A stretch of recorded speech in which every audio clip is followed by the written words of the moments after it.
Stay hungry, stay foolish.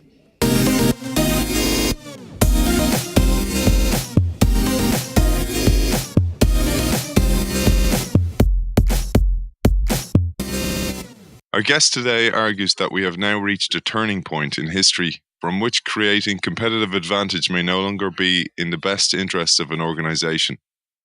He presents today's business and social challenges through a new strategic lens and offers this book as a practical guide to help creating collaborative advantage. He discusses world-leading techniques to enable us to mobilize staff, partners, collaborators, and customers around a common purpose that gets everyone firmly on your side, to build greater loyalty, to generate greater income, and to forge more ambitious partnerships.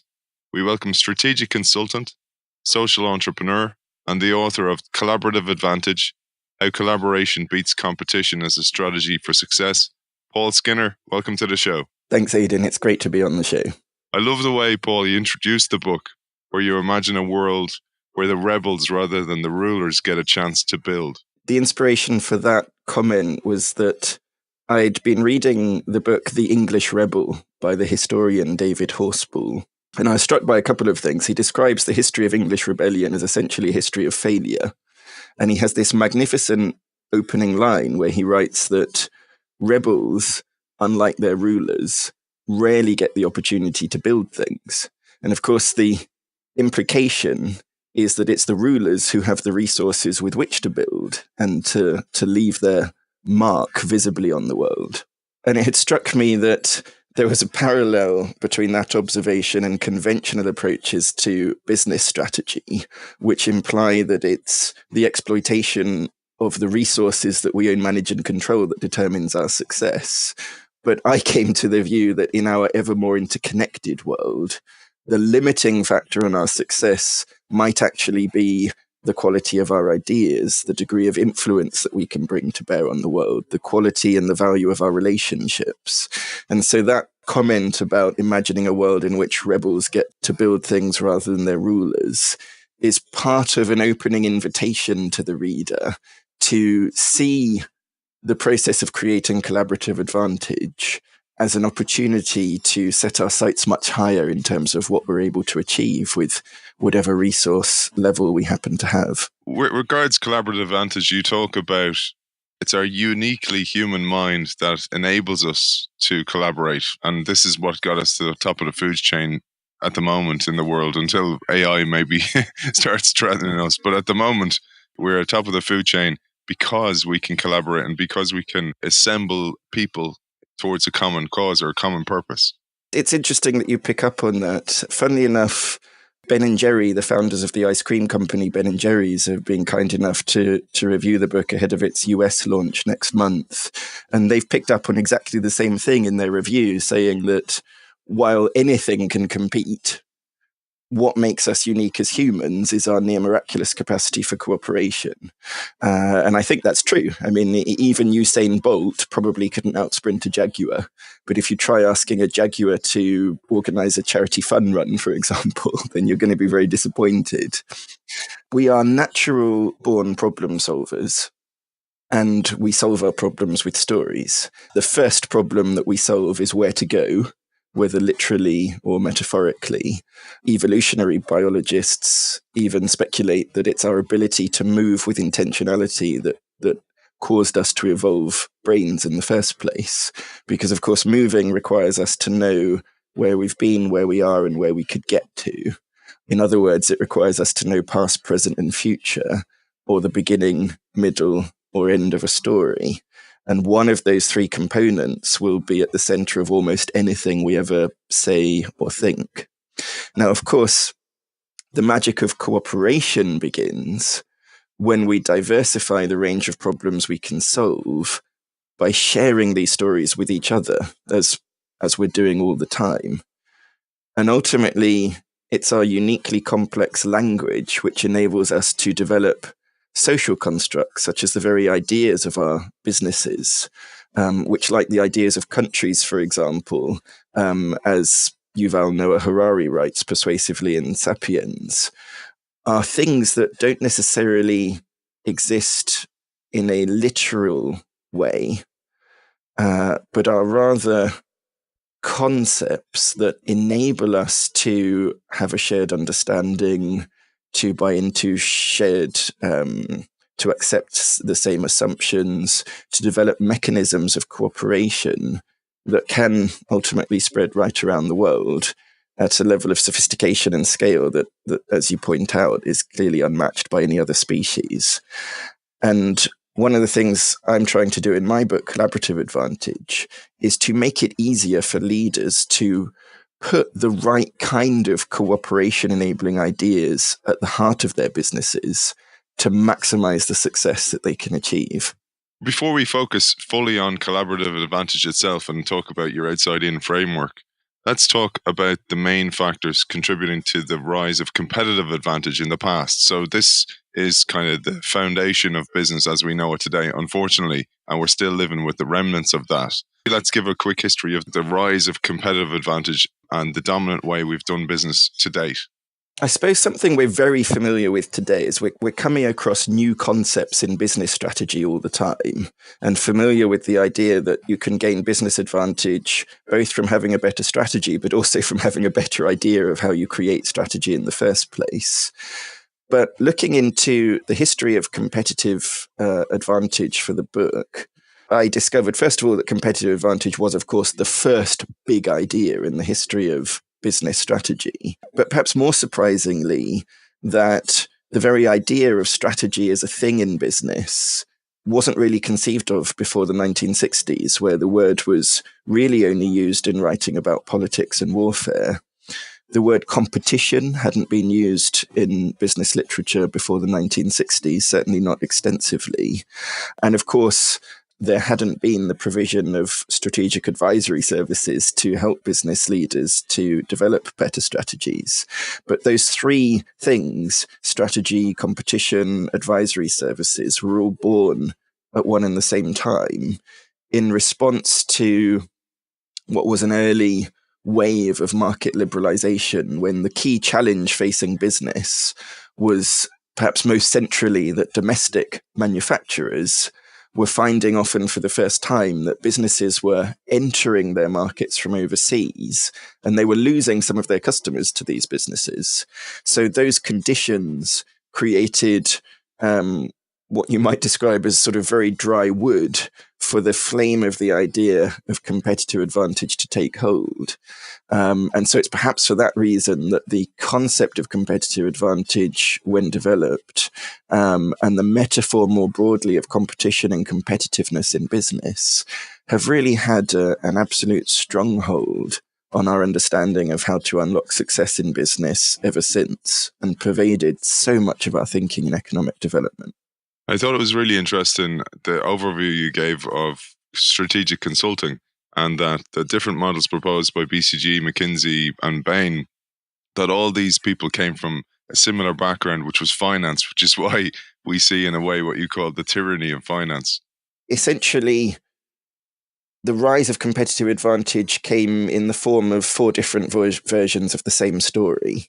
First of all, we had Bruce Henderson, who founded the Boston Consulting Group, who essentially took a known model at the time, the experience curve, which posits that the greater a volume in which you produce something, the lower the unit cost is likely to be, but related that for the first time to the idea of competition, because if you are specifically producing in higher volume than anyone else in the market, you are likely to have a cost advantage.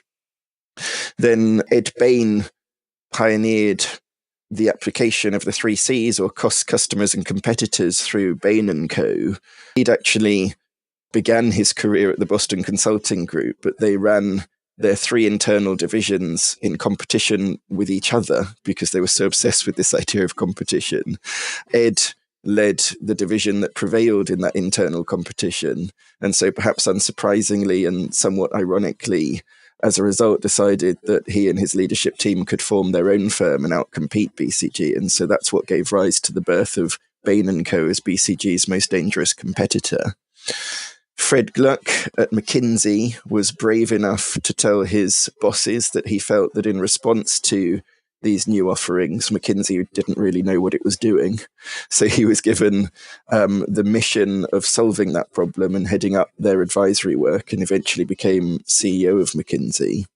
And then, of course, we had Michael Porter at Harvard Business School, who defined the concept competitive advantage and who is to this day the most cited writer in the history of writing about business strategy, and who bridged the worlds of the economics faculty that had studied businesses but only in aggregate to create models to predict trends and so on, and the world of the business school, which had only ever studied individual business cases and had never sought to create generalized ideas that could be applicable from one case to another. So they were all financiers. 3 of them had master's degrees in engineering and PhDs in microeconomics. And each in their own way was bringing to bear the tools of the financier to bear on analyzing the resources that we own, manage, and control to create that competitive advantage. And it may be for that reason that to this day, the big advisory firms do still tend to be dominated by financiers. And of course, I would suggest that in our ever more interconnected world, where so much of our value is created through our relationships and things that we influence rather than control, that if we were to scrap those strategic advisory services today and something else were to be born in their place, what would come in their place might well look very different and be led by a very different profile of leader than the ones that we currently have. So we're seeing the death of competitive advantage, or at least an evolution from competitive advantage to collaborative advantage, which is the focus of the book.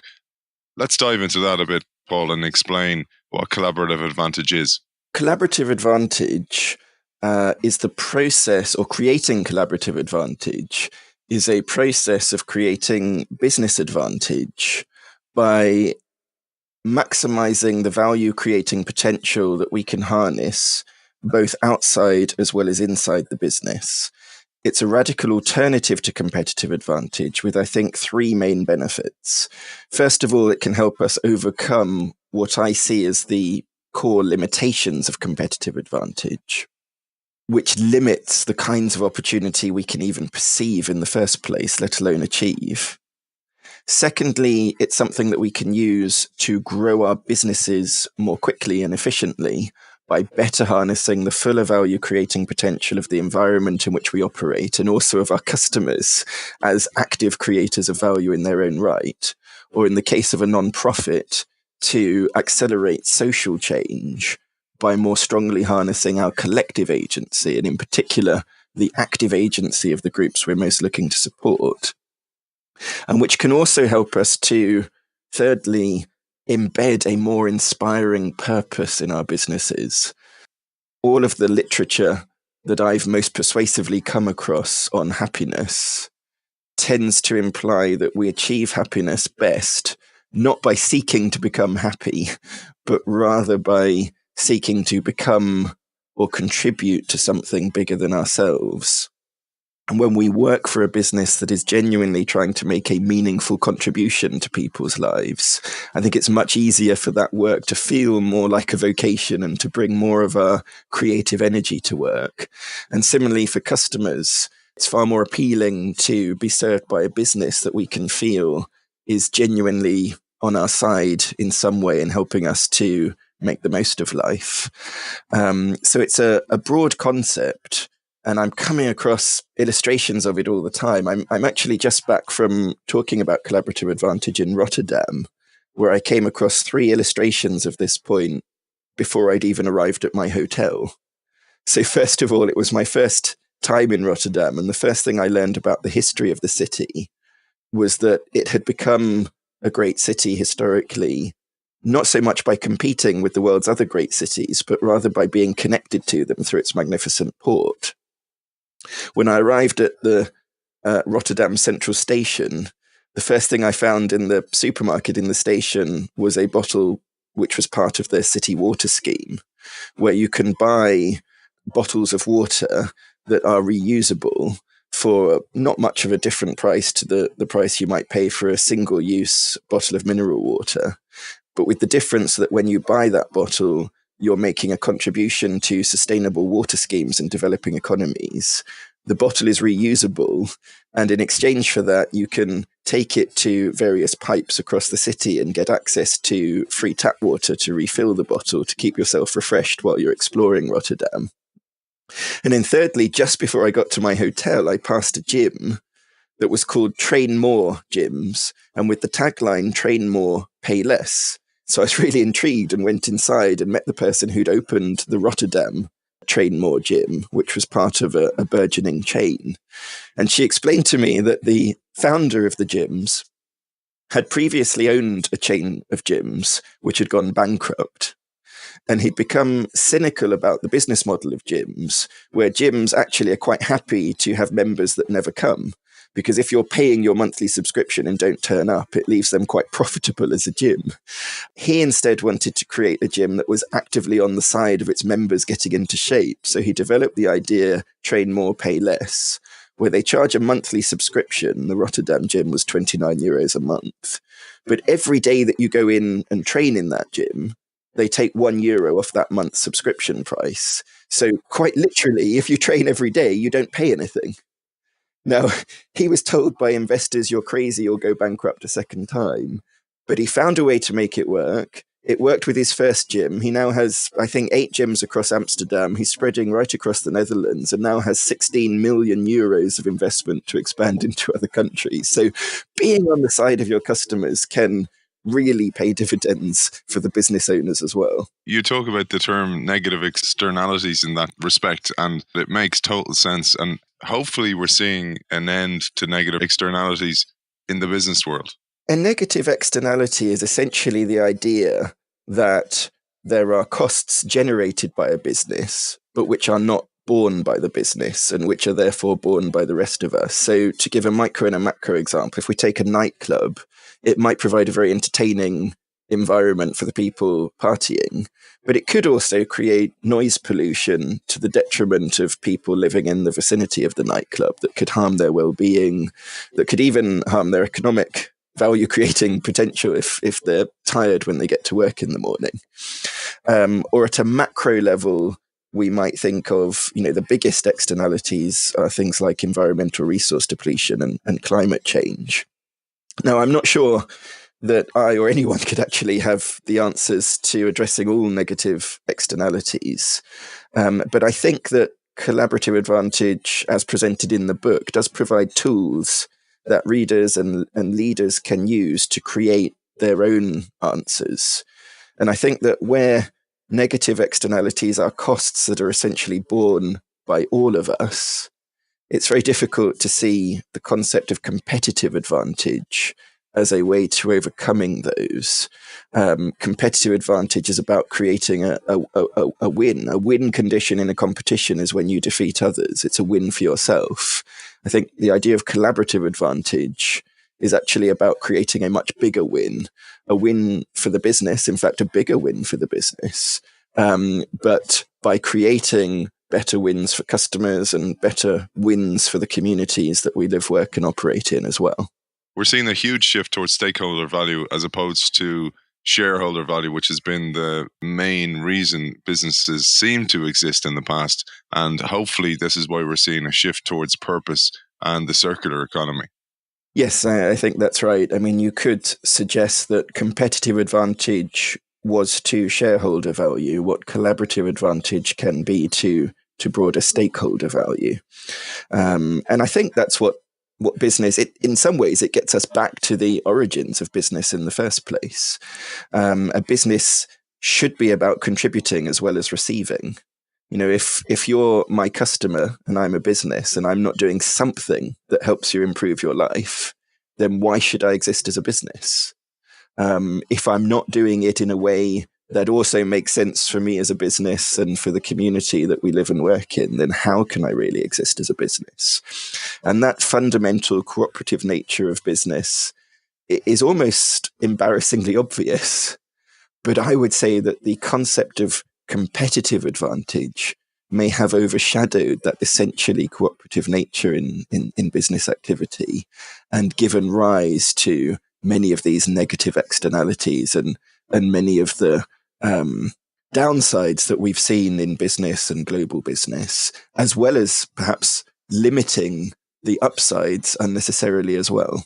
And I thought it was interesting, Paul, you said about your research on happiness and that collaboration or this sense of giving towards a higher purpose much bigger than ourselves can lead to happiness, because you talk about some brain research that the brain is actually activated differently when we collaborate, when we work as a community, when we give to a bigger, higher cause than ourselves. I think the research you might be referring to was the research from the University of Washington at their social cognitive neuroscience laboratory. They ran some research where they invited participants to come in and to play a computer game that involved them in solving a problem. And it could be played in two modes. It could be played in competition with another participant or in cooperation with another participant. And the researchers ran fMRI scans of the participants' brains while they were solving those problems, which were the same problems. It was just the mode of competition or cooperation that changed. And what they discovered was that even solving the same problem in those different modes, the participants were accessing and using different parts of their brain. So in the competitive mode, they were primarily using the inferior parietal and medial prefrontal cortices of the brain. Whereas in the cooperative mode, they were primarily using their orbitofrontal cortex. And interestingly, the parts of the brain that were activated in the competitive mode tend to respond to extrinsic rewards, whereas the parts of the brain activated in the cooperative mode are parts of the brain that tend to respond to intrinsic rewards, such as empathy and social connection. So the researchers drew the conclusion that cooperation can be, in and of itself, a socially rewarding process. But I think more broadly than that, what this maybe reminds us is that it's possible that a different psychological profile may be effective in creating collaborative advantage to the psychological profile that has been effective in creating competitive advantage. Collaborative advantage necessarily begins with the unknown, in that it begins with other people. And so qualities such as empathy, skills such as influence building, perhaps become relatively more important.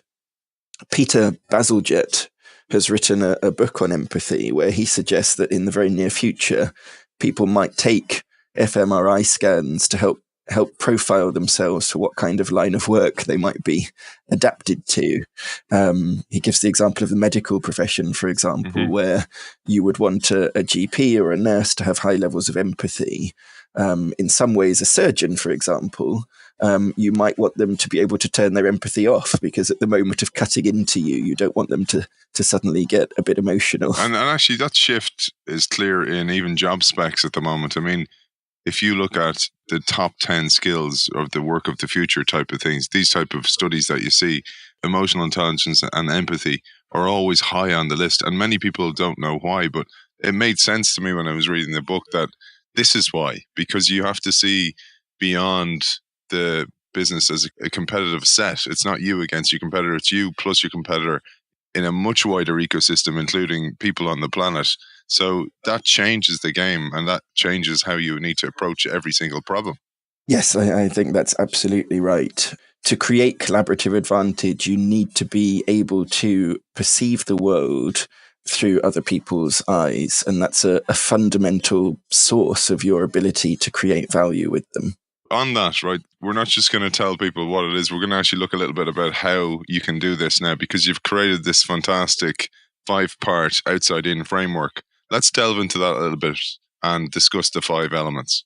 Yes, so the outside-in framework identifies dynamic capabilities that we can use to grow our businesses more quickly. And as you say, it comes in 5 parts. So the first part is about finding common purpose. And the approach I propose to that in the book is to see the business as an enabler of change rather than as a deliverer of change. So this can be about moving away from competitive questions such as what do we do best, and towards collaborative questions such as what do we enable people to do better. We then move on in step 2 to making innovation more useful by structuring it in the form of the right opportunities for people to pursue that purpose. So that can be about putting powerful cooperation enabling ideas at the heart of our customer offerings, at the heart of our value creation process, at the heart of our business models, at the heart of our service delivery mechanisms. We then move on to making engagement more effective by designing an environment that is conducive to the particular purpose that we're enabling people to pursue. In the book, for example, I talk about the concept of extended cognition, which implies that our choices are so heavily influenced by the environment in which we take them that it's almost as if our decisions are structured in the world around us rather than inside our own minds. So this can be about making changes to our internal environment, our external environment, our social environment, our physical environment, and so on. Step 4 is about mainstreaming the change that we're seeking to enable through a process of iteration and acceleration. This is about working with our early adopters to better understand and adapt to their needs, and responding to how they behave in practice, by the way, as opposed to what they say they will do, what we think they will do, or what classical economics tells us they should do. And it's about using their influence to reach a broader mainstream, and thereby helping us overcome one of the most regular challenges in business, where we successfully get early sales, but struggle to reach that bigger commercial base that makes an offering viable in the longer term. And then the 5th step is to build partnerships that help us scale further and faster than we could alone. And 3 ingredients that I suggest for creating great partnerships include, first of all, a good shared understanding of that end user purpose we're enabling. Secondly, an effective alignment of the interests of the organizations around that purpose. And then thirdly, as a result of those 2 things, the ability to adapt and grow that partnership over time. So, Paul, just going to dive into some of the elements you talked about there. So, the common purpose one, which is purpose, is really, really having its day. Like it's really coming to the top of the importance list. That's terrible. I really need coffee, man. Paul, I'd love to come back to purpose, because purpose is very much at the forefront of many business leaders' mind. You talk not just about brand identity here, but a brand agenda. And I thought that was a great term that we might dive into a little bit further. In the era of competitive advantage, your brand identity, in a sense, was there to determine everything. It was an organizing principle of strategy. You'd want that brand identity to be reflected in everything that you did, and you wouldn't want anything to deviate from that and undermine it. Now, I don't propose we scrap brand identity. Brand identity is massively important. It makes it easier for people to find us, easier for people to know what they can get from us. So it's tremendously important. But in creating collaborative advantage, I would say our own identity is less the organizing principle of strategy. And rather, we would organize our strategy around the end user purpose that we are enabling. So as you say, there's a lot of talk about purpose, but people rarely ask the question, well, whose purpose is it to begin with?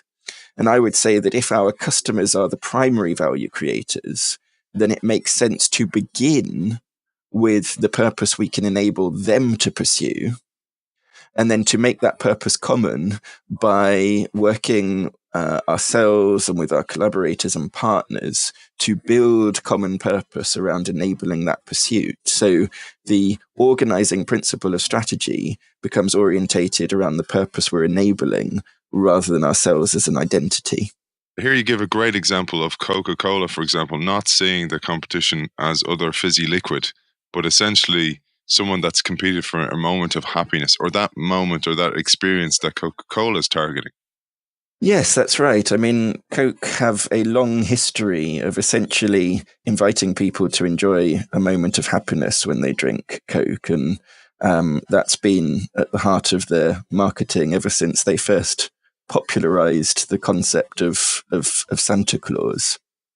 I mean, and I think that That process is replicated by other soft drinks manufacturers, by the way. So if we take the example of Red Bull, for example, in a sense, we might see them as a competitor to Coke. But if you were Red Bull launching your drink and you wanted to compete with Coke, your natural instincts might be, for example, to make a larger bottle so people get more of your drink, or to try to create a better flavor so that people prefer your drink, or maybe to try to undercut Coke on price. But you might have already spotted that Red Bull doesn't do any of these things. They charge a fortune. The taste is absolutely disgusting. And you barely get any of it in a can. And of course, that works because when you have to pay a large sum of money for a very small amount and it tastes awful, you think, well, this drink really must do something. And of course, what Red Bull are trying to enable you to do when you drink Red Bull is in some way or other to live a more extreme life, to unlock a bit more energy, and to go about some kind of activity in a more daredevil way than you would have done if you hadn't been drinking Red Bull. So that's a great example of offering people a different purpose to pursue as a way of unlocking success in market conditions that would have otherwise been extremely difficult. And I love what you say about purpose, that you need to be relentless about purpose as a business leader or a business, but you need to be so open-minded about how purpose can be achieved. A study by EY that I cite in the book measured the business success of nearly 500 businesses and found that businesses that actually use purpose as a decision-making tool were more successful across every metric that they could measure than businesses that didn't. I'm a big fan of enabling people to bring their whole selves to work and to bring their full creativity to bear on their work. Now, the more that you want people to be creative, the more you want people to bring their whole selves to work. In some sense, the clearer you have to be about purpose, because with all of that creativity and so on, if people aren't pursuing exactly the same purpose, then that creativity may be too divergent and may actually, different people's creativity may essentially cancel each other out. Whereas if you have a powerful mobilizing purpose, then that becomes something far more evolutionary that you can collectively tune into and get better at over time.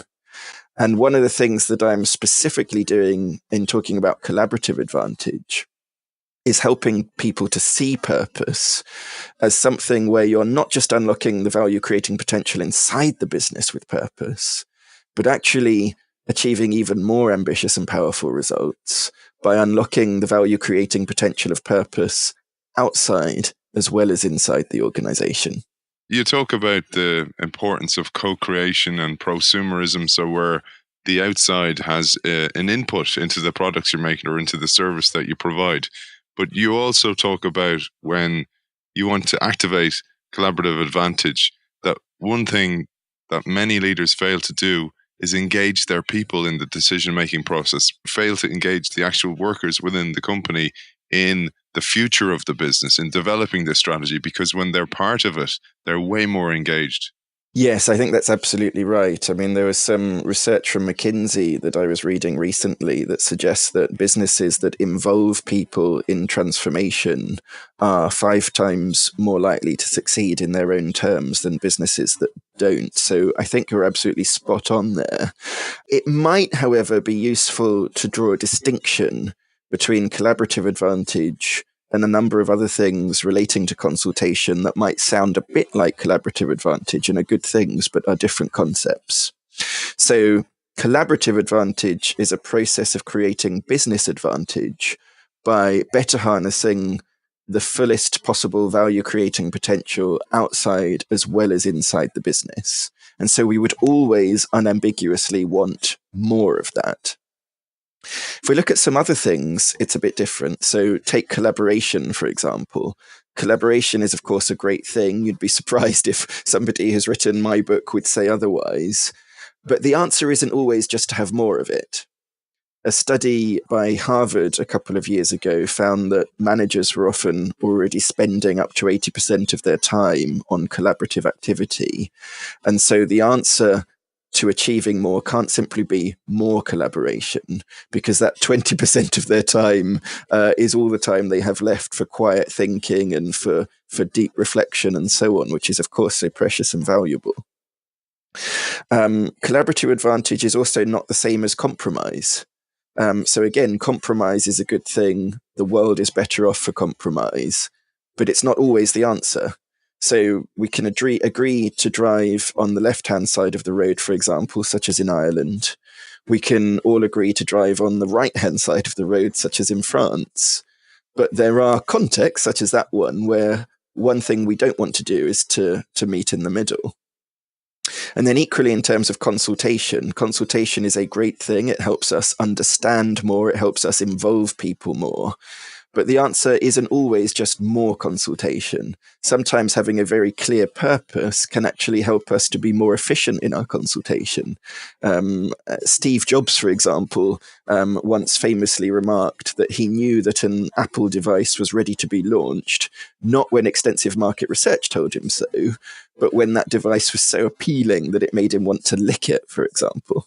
I find it really interesting, and I fully agree with what you say in the book, where business leaders or transformation workers or rebels, as you open the book with, need a channel of focus through which to drive change. And I think that's often overlooked by businesses, that they need some element to pick to, like, for example, Paul O'Neill in Alcoa is a famous story about picking the habit of safety. So he picked safety as a keystone habit in order to transform the business. But you talk about these channels of focus being absolutely essential for a business to drive change. Yes, that's absolutely right. And actually, a lot of my work on collaborative advantage has been about unpicking concepts which are so related to competitive advantage and which assume that the magic is what happens inside a business rather than outside a business. So if we look, for example, at the whole history of change management, implied in that idea is the idea that change happens in the outside world, but our role in business is simply to manage the change that happens internally. And that's how we unlock our success. Whereas I would say that actually we need a much more outward-looking vision. Success in business doesn't really come from change management. I think more ambitious success can come from what we might describe as change acceleration. And if we think of ourselves in business as being change accelerators, albeit in a commercial context, then that means that we might start looking to a whole range of tools from outside the business world to help us develop the expertise in change acceleration.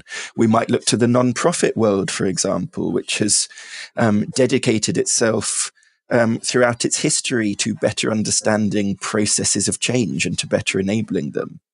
We might look to the world of psychology and even therapy, for example, to understand how we help people through a process of change, whether it's a deep and meaningful new direction for their lives, or whether it's just something that's fun, but enabling people to change in ways that mean they can enjoy a bit more fun on the weekend.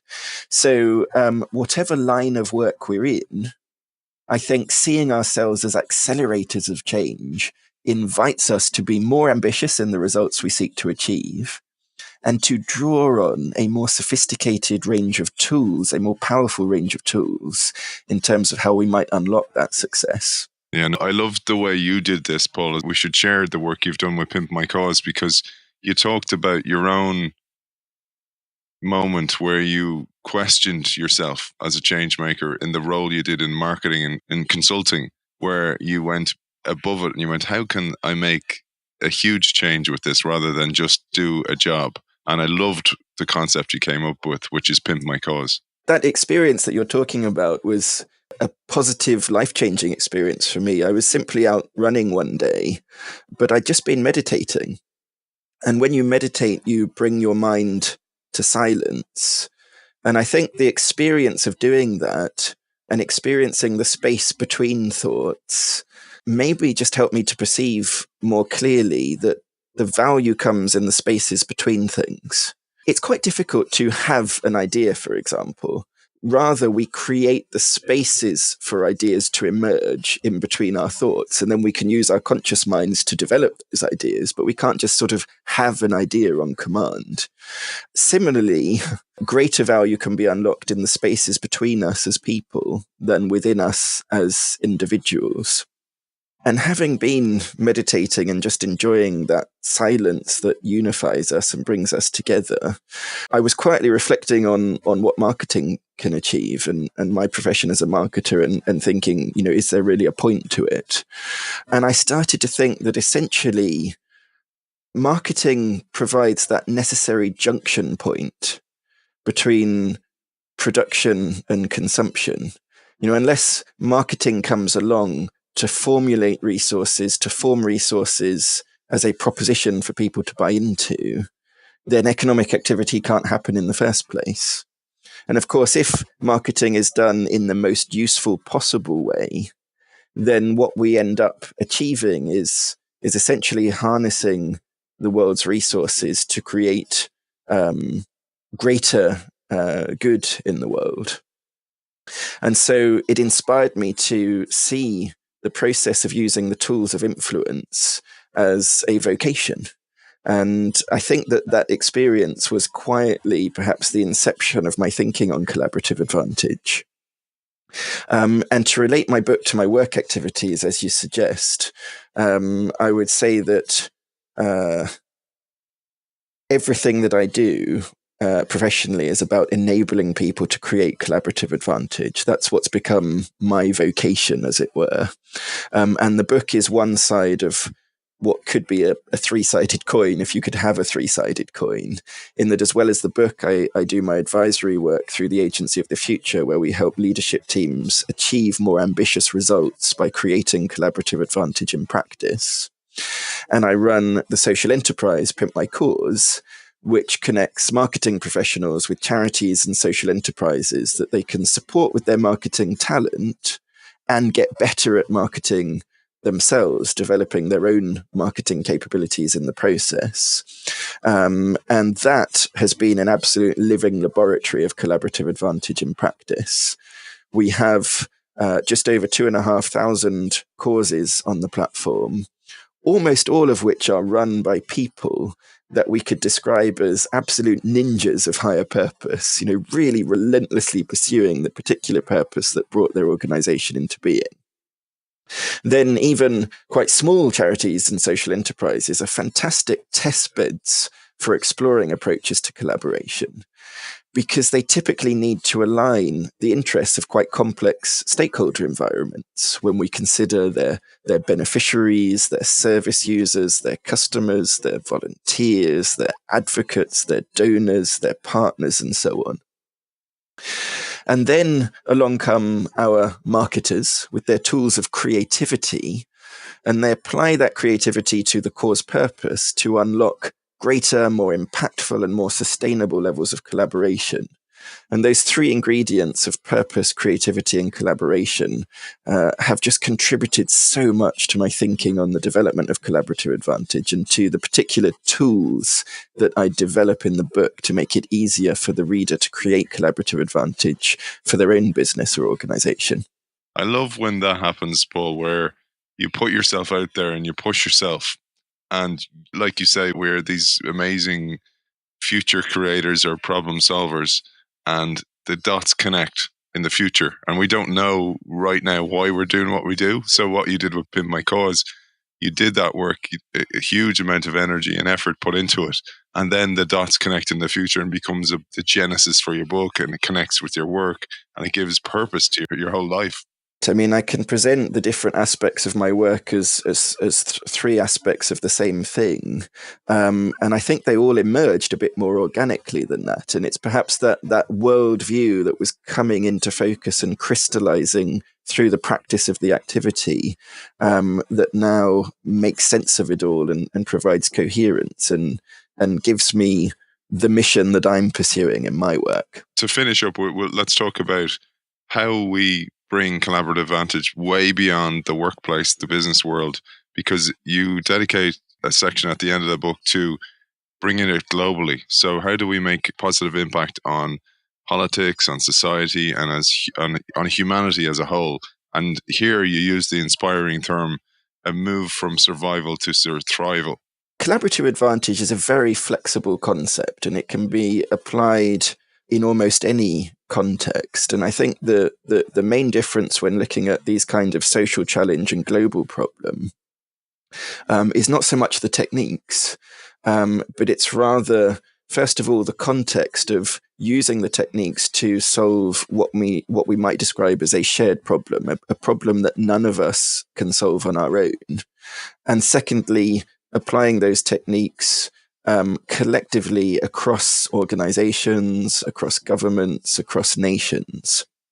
I mean, when we think of the kind of problems the kind of priority problems that we face today, so many of them are problems that are really cross-cutting and reach across the capabilities that any of us as individuals or organizations have developed. I mean, no business in the UK that I've been working with, for example, was created to deal with an issue like Brexit, for example. Or if we think on a more macro scale, challenges such as increasing numbers of forced displacements and migration, the challenge of global inequality, how to regulate and tax global businesses, how to manage the unforeseeable consequences of ever more complex technology. These are challenges that no one individual, no one organization, no one nation, perhaps even no one region of the world can solve by acting alone. So my sense is that competitive advantage is unlikely to provide the secrets to unlocking the successful resolutions of these problems. And that the kinds of capabilities that we're fostering in the creation of collaborative advantage may actually become among our most important capabilities, even as a species, as you ambitiously put it, in ensuring that we come through these issues to create a future and a present that are better than our past. Beautiful way to start wrapping up, Paul. Last thing I'd love to do is share your work. Where can people find you with Pimp My Cause? How can they get involved, etc.? Brilliant. So people can find me on Twitter at iPaulSkinner. They can find me on LinkedIn. They can find me at the Agency of the Future, which is www.theaof.com. And people can join in with Pimp My Cause at pimpmycause.org. And of course, for professional marketers, they can use Pimp My Cause to find the perfect cause partner to support with your marketing talent and in some way that's relevant to you to become an even more accomplished marketer in the process. Last thing for you, the listener, Paul has kindly given me a copy of the book to give away, which I'll do so on LinkedIn, where I share an excerpt from this show. And all you have to do is leave a comment on that or leave a like on that, and I will randomly pick a winner. So Paul Skinner, author of Collaborative Advantage, How Collaboration Beats Competition as a Strategy for Success. Thank you for joining us. And thank you so much, Aidan. It's been a great pleasure to talk with you.